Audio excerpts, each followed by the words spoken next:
You have a deadline looming. The pressure is on. You know exactly what you need to do.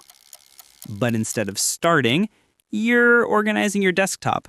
You're making another cup of coffee. You're watching this video. And with every passing minute, the guilt and anxiety start to set in.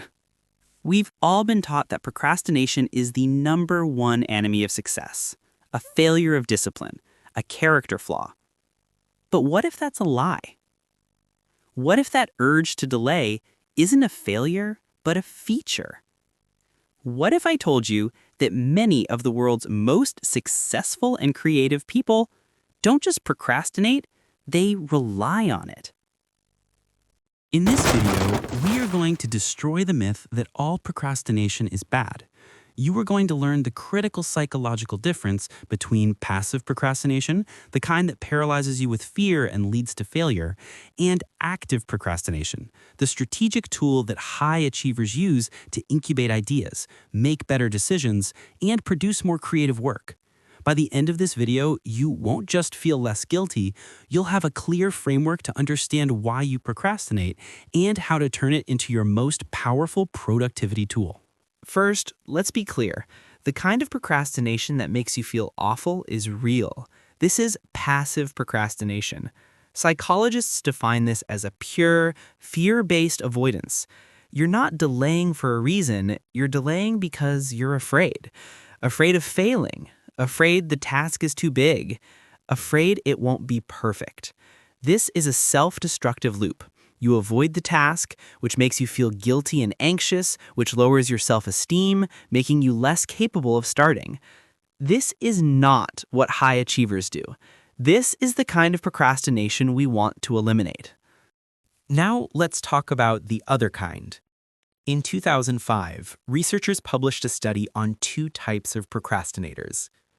They found that one group, the passive ones, were paralyzed, but the second group, the active procrastinators, were not. These people chose to delay tasks.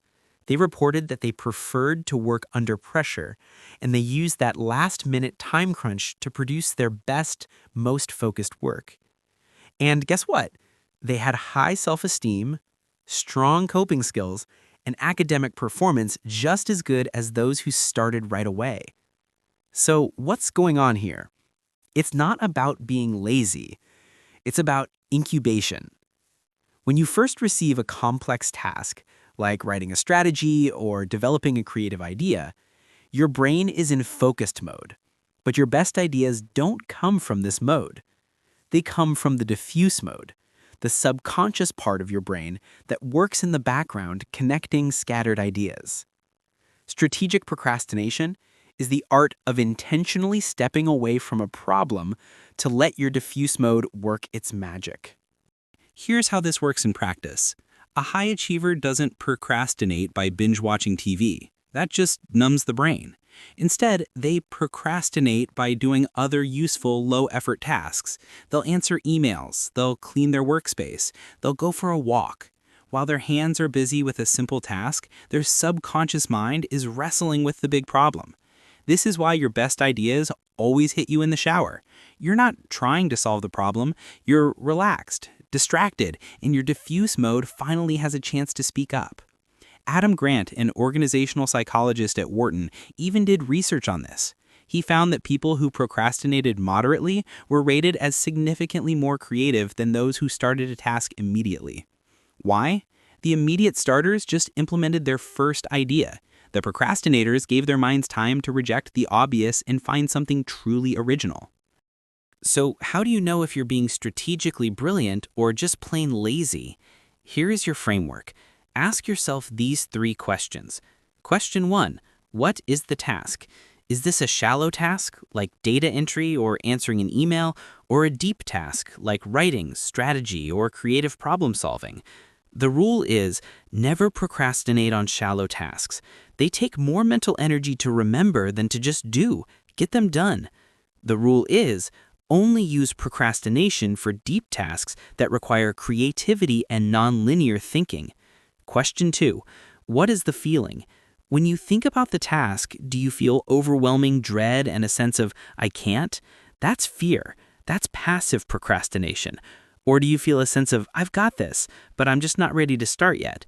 That's control. That's active procrastination. And question 3, what is the distraction? When you delay, are you numbing your brain with social media or TV? That's passive avoidance. Or are you doing a different useful activity, like exercising, organizing, or working on a different project? That's active incubation. Let's go back to that deadline. Procrastination is not your enemy. Guilt is.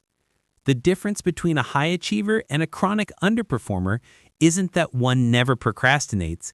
It's that the high achiever has unconsciously learned how to do it right. They don't fear the deadline. They use it as a focusing tool. They don't avoid the task. They give it time to simmer. They don't just wait. They incubate.